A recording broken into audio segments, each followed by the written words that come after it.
Group ஒன்ல கேட்ட ஒரு மேக்ஸ் சம் பார்ப்போம். இந்த கொஸ்டின் பேப்பரோட மற்ற சம்ஸோட பிளேலிஸ்ட்டு டிஸ்கிரிப்ஷனில் வந்து கொடுத்துருக்கேன். சரி, ஓகே, சம்முக்கு போவோம். நான் சொல்லிக்கிறேன்னா, ஒரு வட்டத்தோட ஆரத்தை வந்து இன்க்ரீஸ் பண்ணுறாங்க. ஓகேவா? எவ்வளோன்னு சொல்லலை. அதை இன்க்ரீஸ் பண்ணுறதுனால என்ன ஆகுதுன்னா, சுற்றளவு வந்து 5% வந்து ஏறுது. ஓகேவா? அதுக்கப்புறம் நான் கேட்குறேன், அப்போ பரப்பளவு வந்து எத்தனை சதவீதம் வந்து அதிகரிக்கும்னு கேட்குறாங்க. சுற்றளவு 5% ஏறுது. ஓகேவா? அப்போ வட்டத்தின் ஆரமானது வந்து ஏற்றுறாங்க. எவ்வளோன்னு கொடுக்கல. ஏற்றும்போது நான் சுற்றளவு 5% ஏறுது. அப்போ சுற்றளவுக்கு என்ன ஃபார்முலா?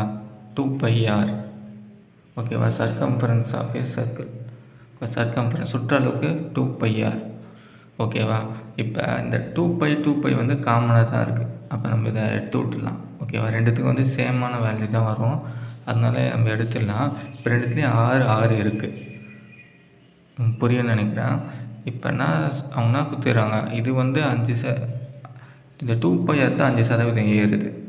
அதுக்கு என்ன அர்த்தம்னு பார்த்தீங்கன்னா, 6 வந்து இன்க்ரீஸ் பண்ணுறதுனால தான் வந்து இப்போ ரெண்டுத்தையும் வந்து சேம் வேல்யூ தான். ஓகேவா? அப்போ இது சேஞ்ச் பண்ணுறதுனால, அப்போ இந்த பாருங்கள், 6 சேஞ்ச் பண்ணுறதுனால தான் 2πrல வந்து 5% வந்து ஏறுது. அப்போ அதுக்கு என்ன அர்த்தம்னா, 6 தான் 5% அவங்க இன்க்ரீஸ் பண்ணுறாங்க. ஓகேவா? புரியுதா உங்களுக்கு? பாருங்கள், வட்டத்தின் 6 இன்க்ரீஸ் பண்ணுறாங்க. எவ்வளோன்னு தெரியல. ஆனால் சுற்றளவு 5% இன்க்ரீஸ் ஆகுதுன்னா, இது ரெண்டும் வந்து சேம் வேல்யூ தானே. ஓகேவா? ரெண்டும் சேம் வேல்யூ. அப்போ இது மாற போதில்லை. அப்போ 6 இன்க்ரீஸ் பண்ணுறதுனால தான் வந்து சுற்றளவு 2πr வந்து 5% வந்து இன்க்ரீஸ் ஆகுது. அப்போ 6 தான் 5% இன்க்ரீஸ் ஆகுது. இப்போ நம்மளே எடுத்துக்கலாம். 6 ஃபஸ்ட்டு வாட்டி 6 100ன்னு இருந்ததுங்க. அடுத்த வாட்டி என்ன பண்ணிட்டாங்க, 5% இன்க்ரீஸ் பண்ணனா 105ன்னு ஆயிடுச்சு. ஓகேவா? இப்படி நம்மளே எடுத்துக்கலாம். நம்ம எந்த நம்பர் வேணால் இதுக்கு எடுத்துக்கலாம். ஓகே, அதுக்கப்புறம் என்னது, இப்போ இது வரைக்கும் வந்து முடிஞ்சிச்சு. ஓகேவா? சுற்றளவு வந்து 5% இன்க்ரீஸ் ஆகுதுன்னா 6 தான் இன்க்ரீஸ் பண்ணுறாங்க. அடுத்தது நான் கேட்குறாங்க, பரப்பளவு எவ்வளோ இன்க்ரீஸ் ஆகும்னு கேட்குறாங்க. பரப்பளவுக்கு என்ன ஃபார்முலா? πr². இதுலேயும் பை சேம் வேல்யூ. இப்போ அடிச்சு கேன்சல் பண்ணிடலாம். அப்புறம் என்ன பண்ணோம், 100 வந்து ஸ்கொயர் பண்ணோம். இந்த பக்கம் 105 வந்து ஸ்கொயர் பண்ணோம்.